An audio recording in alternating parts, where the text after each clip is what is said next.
Welcome to Behind the Membership Season 3, Episode 8. In this episode, I talk with Deborah Engelmajer about her membership site for makers and handmade businesses, Tisza HQ.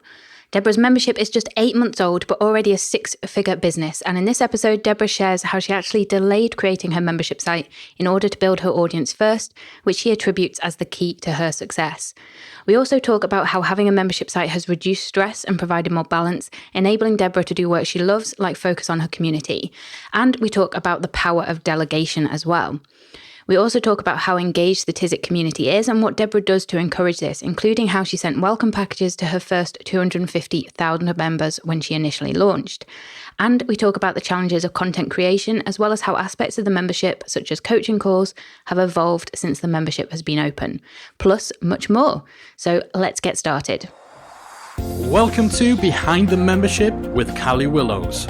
Real people, real stories, real memberships.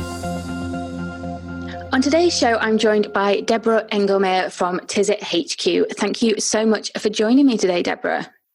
Hi, Callie. Thank you so much for having me. It's great to have you on. I'm really looking forward to hearing more about your membership. So actually, first things first, could you start off by telling us a little bit about the membership, what it offers, who it's for, that kind of thing? Yeah, of course. So Tisza HQ is a membership site for makers, handmade business owners, Etsy sellers, anyone really that's making something with their hands and trying to sell it online mostly. We do cover offline topics as well, like selling at markets or retails, but mostly I teach makers how to do business online. So that's what the membership is. And I think it launched maybe 8 months ago. So it's rather new, but it's been a very exciting journey. Awesome. So 8 months is, not that long at all, but it's been going really well for you, I think, from what you've said in the forum. And do you run on an open or a closed model?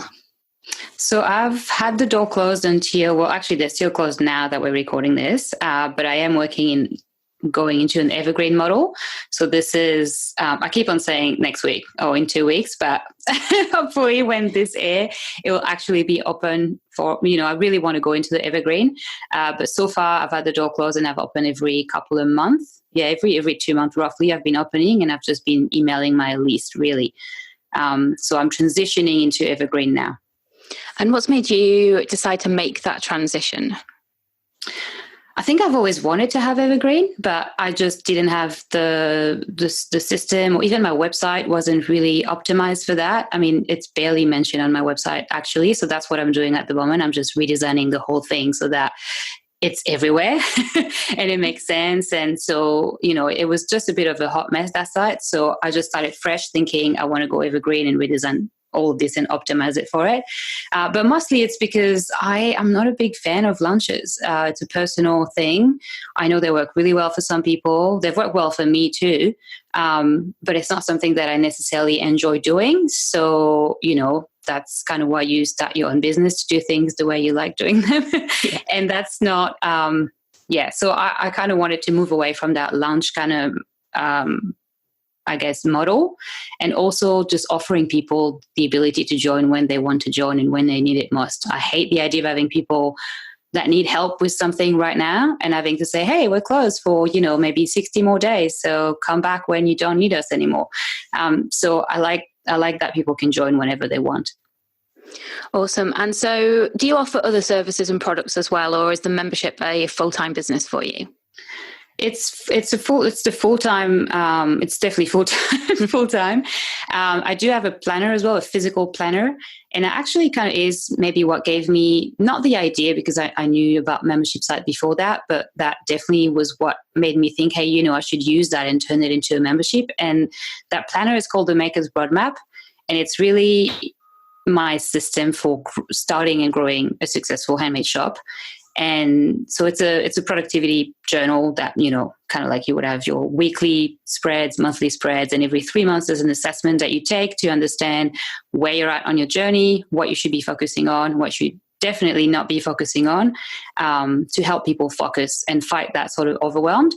So that's the physical planner that they can get. It's all printed and pretty. And then the membership is more, how to actually get those things done. So the planner will let you know, this is what you should focus on. And the membership is like, hey, we've got a course for that specific issue. Oh, that sounds great. Yeah, I love the idea of that planner. That sounds really kind of in depth. And as you say, if you can tie that into the membership with the here's more detail on how to actually do that, then that seems like a perfect combination, really. Yeah, well, that Maker's roadmap is really the base of everything I do now. So it's kind of like my core concept, if you want. And so you'll find it in the planner, and that'll help you figure out when you need to do what. And then you'll find it back again with the exact same step, the exact same stages inside of the membership as well, too, so that you start where you should start and then slowly grow. Because I think that's why I love membership so much, and what got me, what decided me was that it was the idea that some people simply are not working on the right things at the right time. And I wanted to have the ability to have all sorts of trainings, but also to tell them, hey, this one is not for you right now. Focus on this instead. Awesome. So that actually leads me into my next question. So what did actually inspire you to create the membership in the first place? Yeah, it's funny because I knew about membership site when I was just getting started in the online business thing. And I think I signed up for your membership site years and years ago. Like, you guys probably just launched or not far. And I wasn't a member for long because I quickly realized that I didn't have enough of an audience to sort of do that. And so I was like, okay, I need to build an audience, define more, what I'm about before I can dive into something like a membership site. And then I joined a few membership sites myself, which I always thought were great because of the community aspect. So I've always loved membership sites. And then somehow along the way, I sort of forgot about them a little bit. And I think, we hear so much about build a signature course and launch and do your webinar and all of these things. And I think I was sort of getting caught up in that. And for a while there, I was sort of not sure exactly what my core offering was. So I have run online events, which I put on pause this year to launch the membership, but I will start again next year. So virtual summits. And I've then tried to sell workshops. And so what I was doing is that I was doing a different workshop every month, and it was free if you attended live, and then I would sell the replay after that. And so what I came to realize is that this was really the beginning of a membership site, because every month I was doing a new workshop that I was selling. And so the only difference is that people had to buy the workshops individually. But I like that because of the way I like to work myself. I love to teach different things. I can't even see myself teaching the same course, signature course, as I say, again and again and again. I would just get so bored. I like learning new things, experimenting new things. And so this, it just sort of suddenly I remembered about membership site and thought, hey, how about we do this and, incorporate that Maker's roadmap in the middle. So it all kind of made sense. But it took me a while to figure out, hey, what's right for me as a person, what do I like to do? And then also for my audience, what do they actually need from me, and what's the best way to deliver that for them? And that was my conclusion. I love that. And presumably, given your topic and your audience, you were originally a maker yourself, and kind of you went through that journey of running that handmade business and things, and that's now what has led you to teach other people that. No, well, funnily, I had a different background story. So my background is in marketing and design. So I did, a master in business and marketing, and worked corporate for a half second, hated it. I was in Paris back then.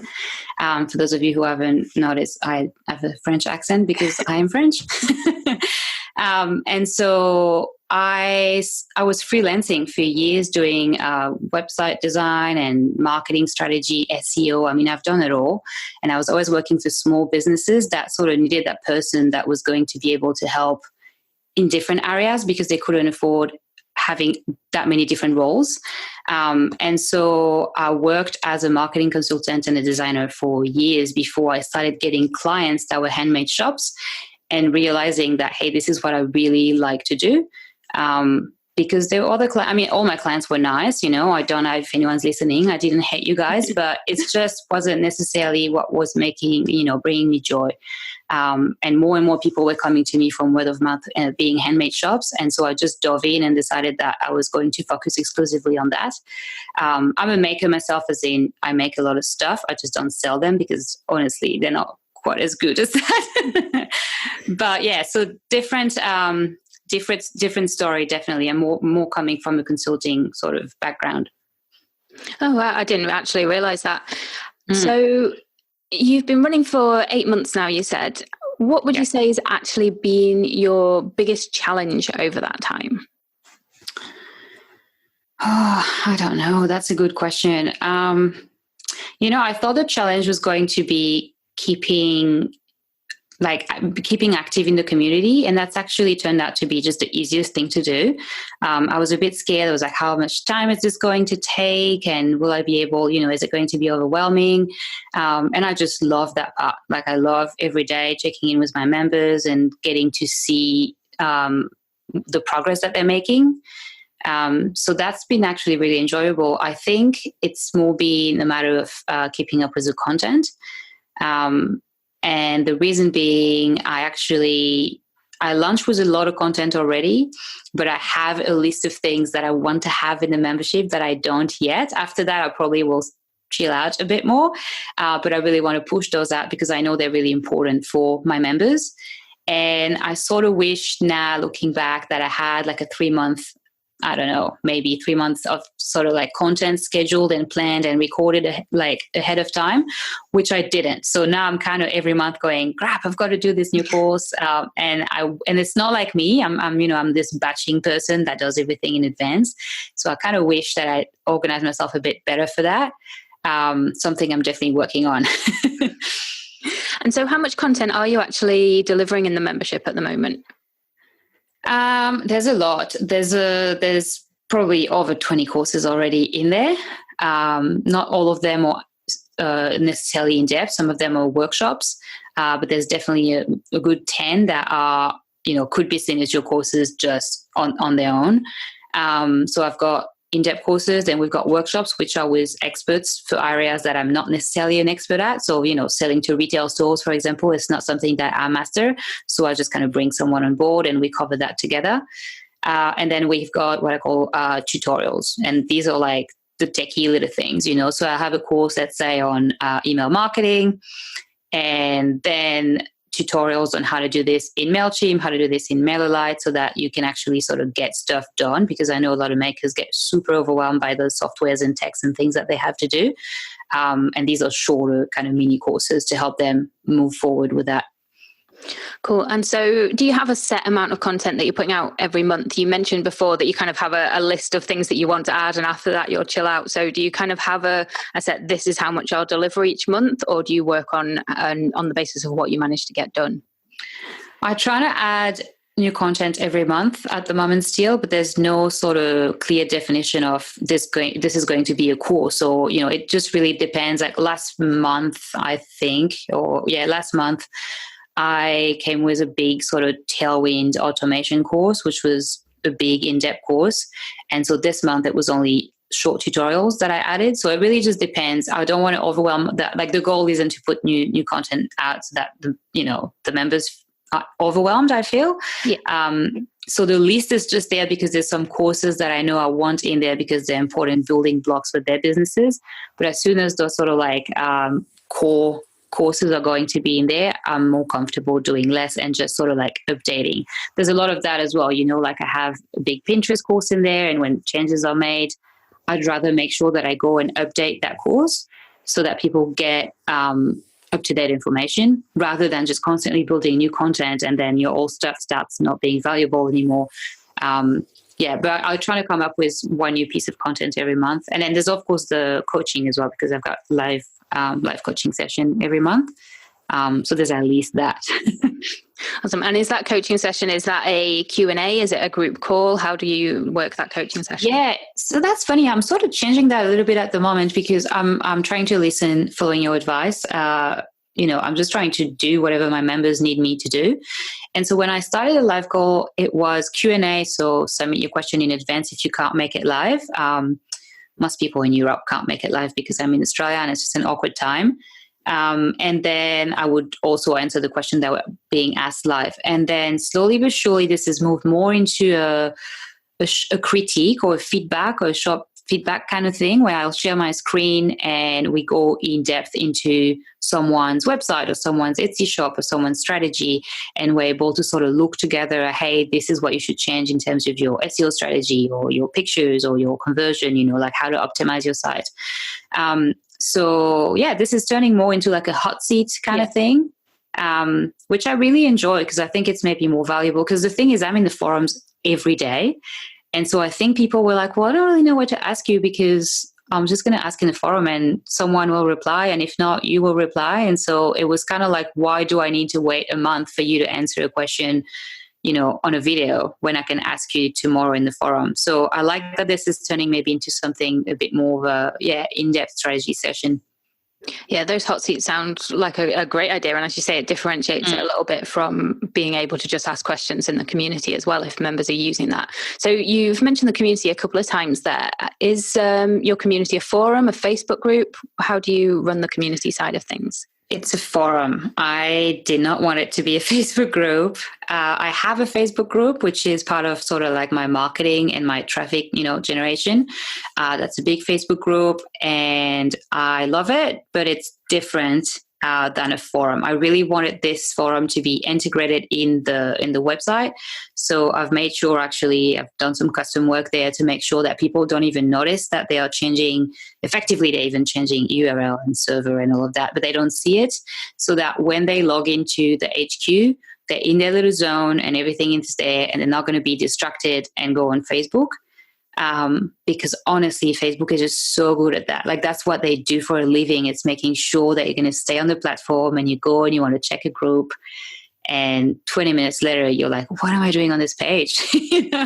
So I really wanted to keep it separate and really offer a different experience for my members than what's already offered in my free Facebook group. Awesome. And so what's been your absolute favorite thing about having Tisza HQ over the last 8 months, would you say?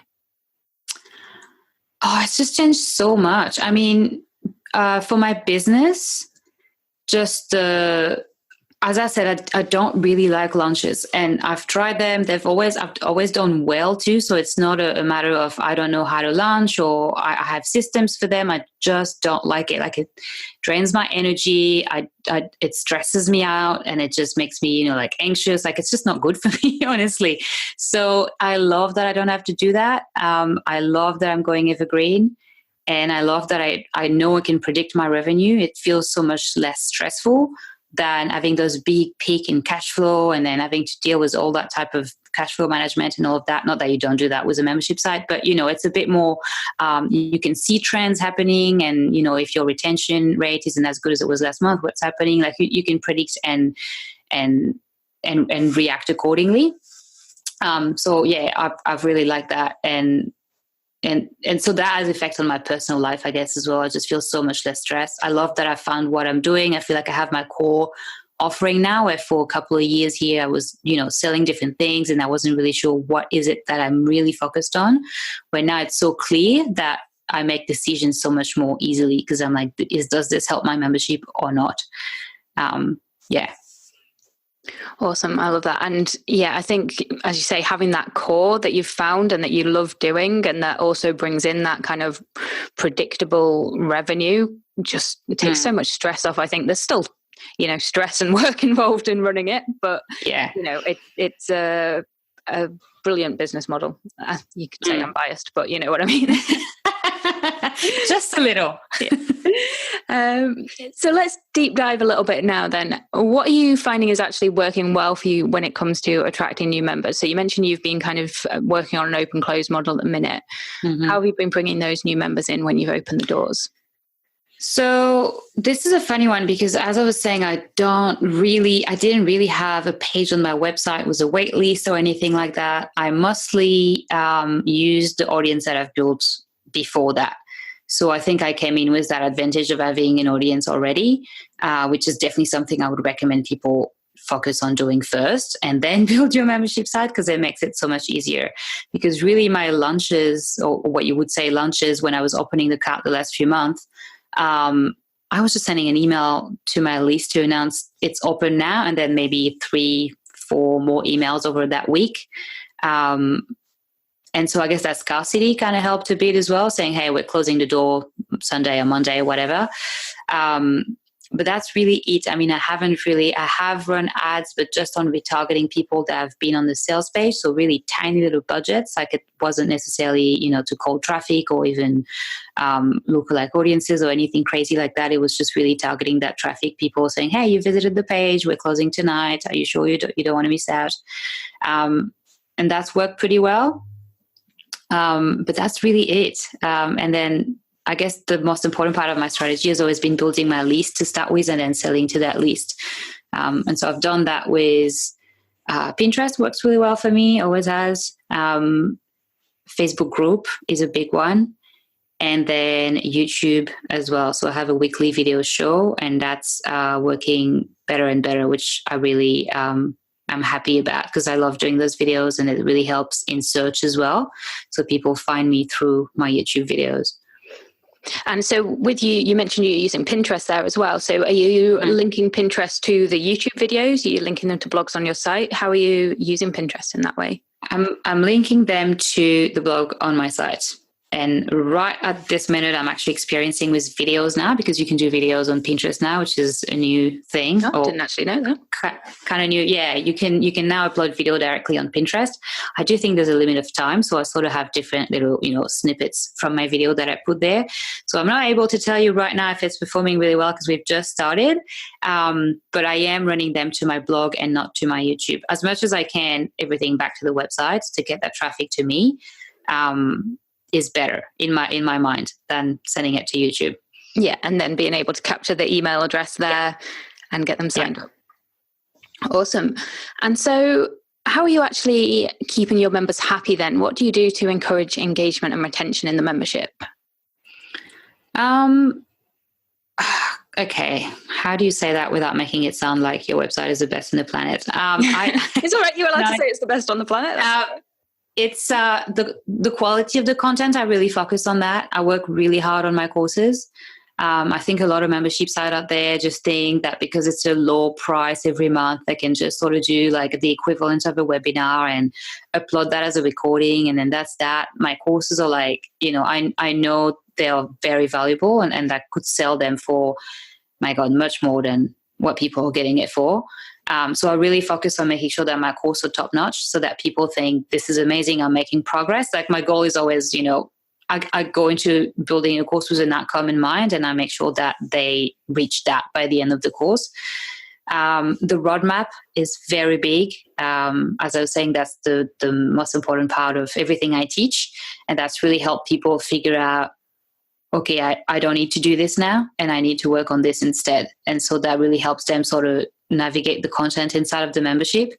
I made the roadmap pretty fun too. I'm just trying to add a bit of personality to the site. I've been adding, a custom coded element to make fun little animations and things when they tick stuff off the list, and it's just so that they feel a little bit special, and it's not boring because you're working on your marketing, make it fun as much as possible. And then I'm really engaged in the community as well. So I make sure, I think since I launched, I don't think I've missed a single post that's been posted in this thing. I don't reply to everything, not as much as when I started, but I definitely read everything. And if I see something that I can add in the conversation, I'll definitely go in and comment. And I still mostly reply to almost everything.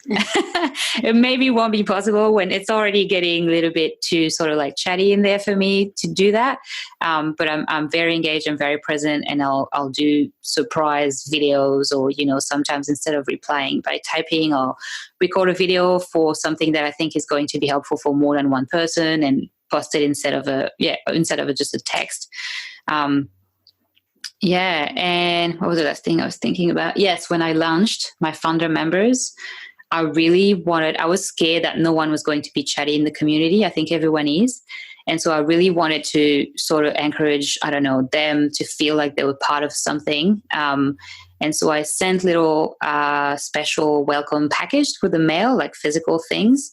And I don't think this is why those people are awesome, but I think all of this added up to an experience that made them feel like they were part of something bigger than just a regular membership site, and the community is very important. I mean, the people in there, if any one of them is listening right now, I love you guys so much. Like, they are, some of them I feel I've been friends forever. They've never met in person, but they show up for each other in ways that just makes me really happy that I've been able to create a place where they can connect with each other and help and support each other, and, you know, business and mindsets and everything that you need to actually make sales online. So yeah, it's been great. The community is my favorite part.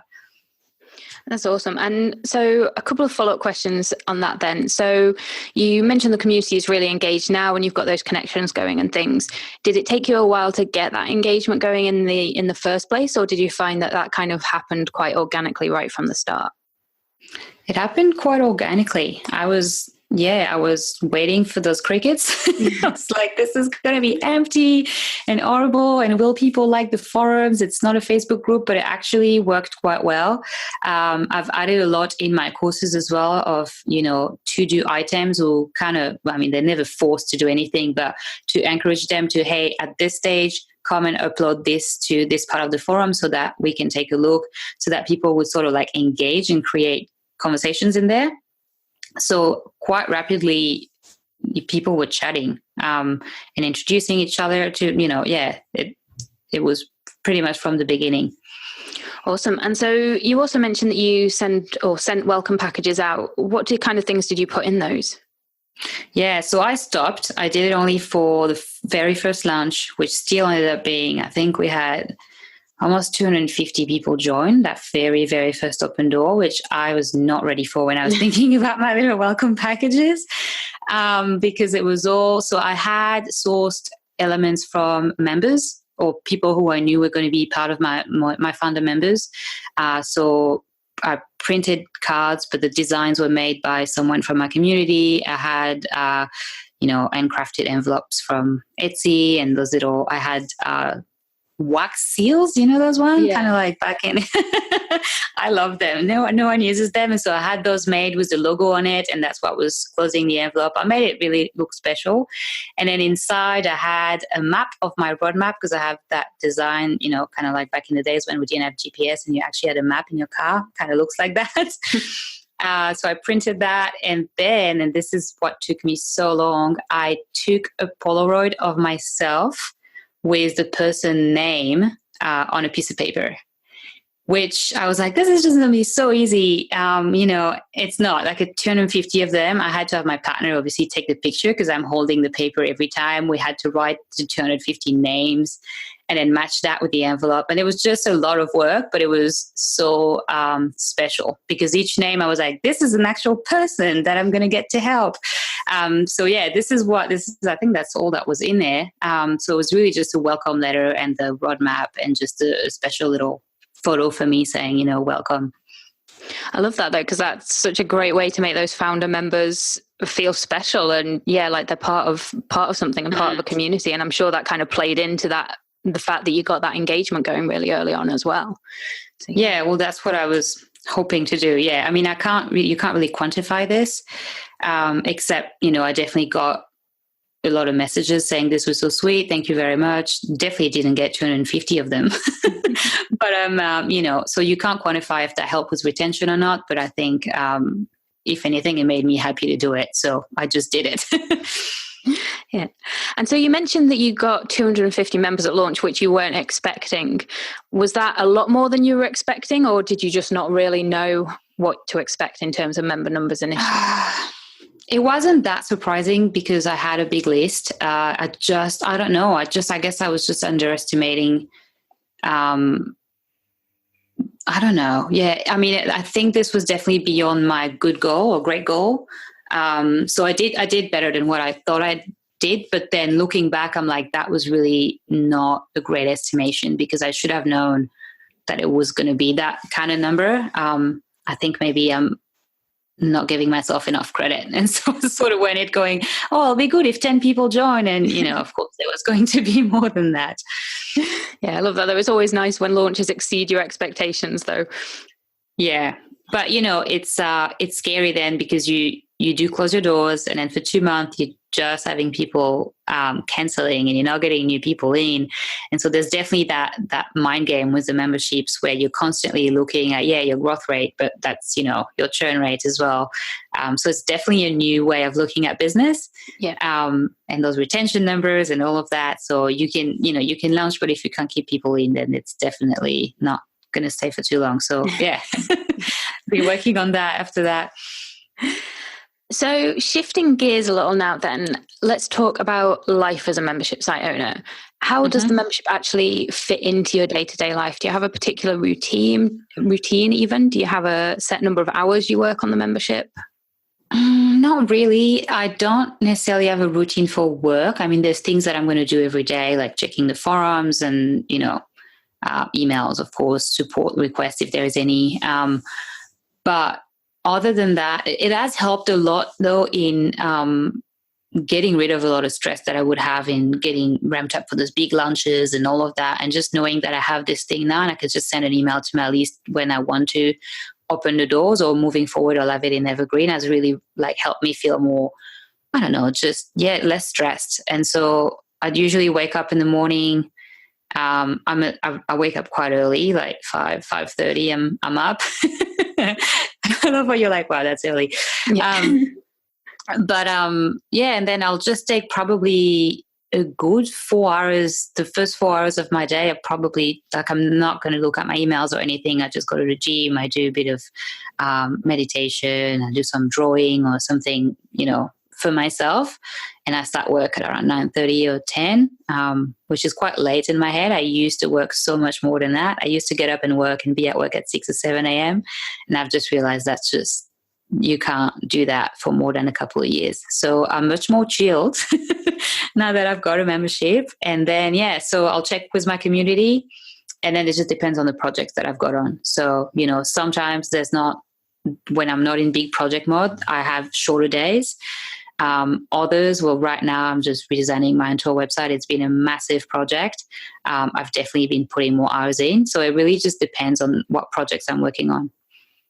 Awesome. And do you actually have a team helping you, or is it just you working on everything at the minute? No, it's not just me, but it's a very small team. So it's just me and my assistant. I feel like she needs a new name, though, because she feels like so much more than an assistant. If she's listening, which she will, love her.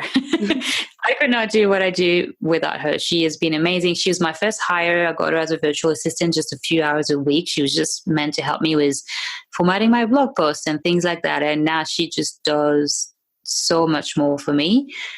She'll do anything from support emails and things like that to all of my content. Pretty much she takes care of. I record my videos, but I am not involved at all in scheduling them, editing them, turning them into blog posts, putting them onto social media.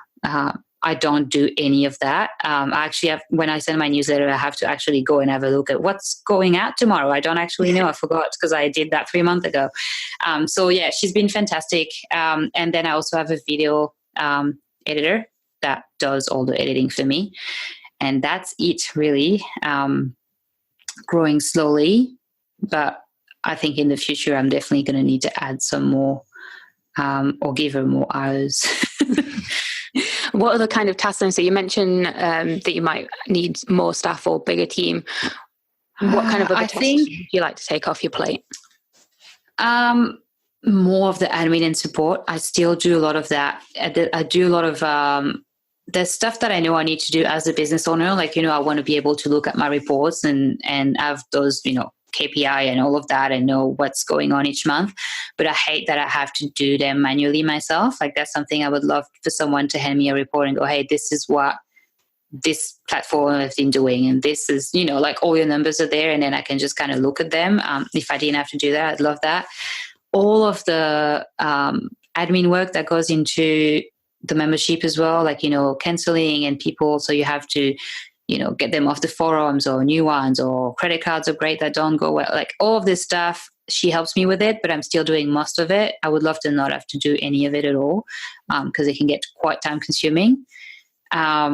And then I'd love to get someone to help me with the bigger community too. So the Facebook group I was mentioning is growing quickly, and it's definitely taking more time to sort of monitor and engage at the same time. So I'd like to have maybe a community manager at some stage that would be for the paid and the free community as a, so the whole thing. But this is just kind of vague because I'm not there yet, and I'll cross that bridge when I get there. Great. It's always interesting with teams because I always find it interesting what people kind of want to outsource and what people want to keep hold of. It's something we've kind of worked hard on the last year or so, trying to kind of not do everything ourselves. So I always find that fascinating what other people do. When you start delegating, though, this is pretty addictive. Like I know the first time I hired Alicia, I thought, this is scary. She's not going to be doing this the right way and blah, blah, blah. And now I'm just like this system freak. I record everything I do. It goes into a Asana under a system and a process because I don't know if I'm going to want to do it next month. And if I don't want to, it's there and someone can take it. So I'm feeling a lot more, I love delegating. I mean, if I could afford to have like a bigger team right now, I would absolutely do it because time is so precious. so precious. That's a great tip with the videos in Asana, by the way. So overall then, what impact do you think having the membership has had on your life so far? I know it's still kind of 8 months in, but still, the fact that I can predict revenue and has just changed a lot of my personal plans at all. My goal for next year, I think I've shared that with you, is to retire my partner. And it's something that, of course, I could have done that during lunches and a course or whatever, but it feels so much easier with a membership because I'm like, hey, this is how much I take every month for ourselves. And if I can grow that by that number, then you can quit your job and we can go traveling because I can work with my computer anywhere. So that's really... it's really helped me work towards that goal, which I'm really hoping that, by next year, that's what we're going to be doing. So that's enormous. And then it's just made me so much more happy to work on my business because I get up and I know the people I'm working for. The community aspect has been huge because it just creates that, I can put names and faces and real stories behind the people I work with. And that's really gratifying and it's really motivating. So it's I don't know why I didn't start a membership site earlier, really. I love that. And when it comes to kind of traveling and retiring your partner, would you want them to actually come and help you in the business as well? Or would that kind of just be still your thing? No, I think that's still my thing. I can't, first my partner just would not like it. Like he's not a computer, he would not work, even a couple hours on the computer every day would make him absolutely crazy. He's a teacher and he works with kids with like special ed. So it just that wouldn't work for him. And I wouldn't want to be bossy with him. Like, I don't know. I just don't think that it would work. I admire like you, for example. I just admire people that can work with a partner. It's just not for us. Yeah, I can totally get that. Yeah. I think, we just, I do much less cooking and grocery and you would just take more, sort of like home kind of task, I guess. And honestly, I don't mind working and him not working because I actually love my work. So that doesn't really bother me.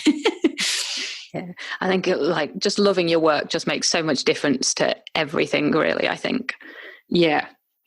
So wrapping up then, is there anything you actually wish you'd known earlier or would do differently if you were starting the membership again now? That's a good question. I don't know, because I wish I had a big, I did that really wrong. And so I wish I didn't do that, but then that didn't really happen. I know there's stuff I could do better, but there wasn't like a big, oops moment. Definitely being more ahead with my content in the paid membership is a big one for me. I know that's something I need to work on. I'm really good with it on my free content, and I need to improve on that. But I think if I had to give advice to someone just starting, I would say build your audience first and make sure that not only because it's easier to sell once you have an audience already, but also because you learn a lot from working with them and from creating free content for them and what works, what doesn't work, what do they want to learn and how. I've learned a lot before I launched the membership, and I think that's what really helped me make the most of those 8 months, is that I had all of that background. So yeah, that's what I wouldn't take back, but that wasn't your question.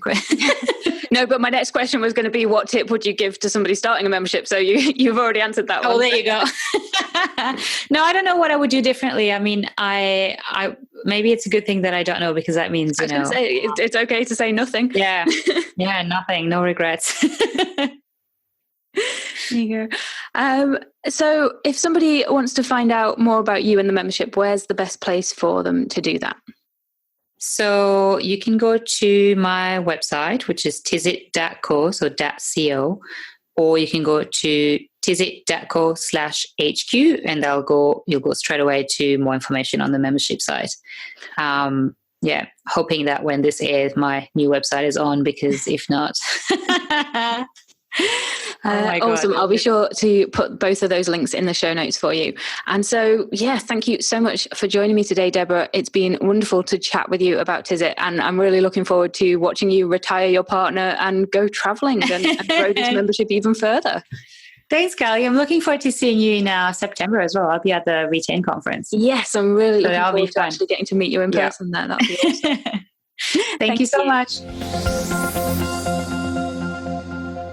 That's it for episode 8, folks. Thank you for listening, and thank you once again to Deborah for joining me. I love how one of Deborah's initial concerns was that she wouldn't enjoy or be able to manage the community aspect of her membership, but that's now her favourite thing and something she looks forward to each day. I also love how engaged Deborah's community is, which goes to show that good engagement is possible outside of Facebook groups. If you want to find out more about what Deborah is doing, then be sure to head over to tizit.co. It's an absolutely beautiful website, I have to tell you now. Or head to themembershipguys.com/BTM30 to grab those links, as well as read the show notes and download a transcript. And if you'd like to meet Deborah in person, then you can still get a ticket to our membership conference happening in September. A great chance to talk with Deborah face-to-face about her membership, as well as mastermind with other membership site owners and hear from some top speakers about what's working in the membership world today. Head over to retainlive.com for all the details, and I hope to see you there. And that's me done. Time for a cuppa, and hopefully you'll tune in for another episode of Behind the Membership next week.